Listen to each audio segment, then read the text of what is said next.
अस्सलाम वालेकुम जनाब, की हाल है सारे दोस्तों का। उम्मीद करता वहाँ ठीक ठाक होंगे। सब तो पहले जनाब साडा पंजाबी लोग चैनल ज़रूर सबसक्राइब करो और वेखो जनाब अच्छी वीडियो।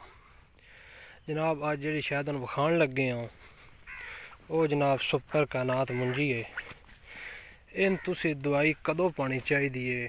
इंडिया मुंजी कम अज़ कम 1.5 महीने तक दवाई जी है ज़रूर पानी चाहिए। अगर तुसी नहीं पावो दे तो इहदे जनाब चिट्टी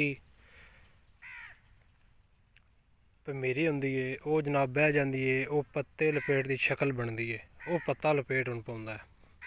ठीक है, तो ज़रूर दवाई जी है मोनो 500 550 600 की मिलती है। किसी ज़रायत वाले को भी लैके तुसी पा सकते हो।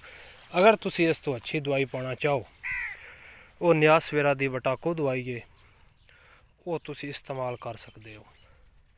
वो तकरीबन 2200 दी है। ठीक है, 1 एकड़ की। अगर तुसी मोनो पाओ 600 वाली वो 2 बार पानी पवेगी।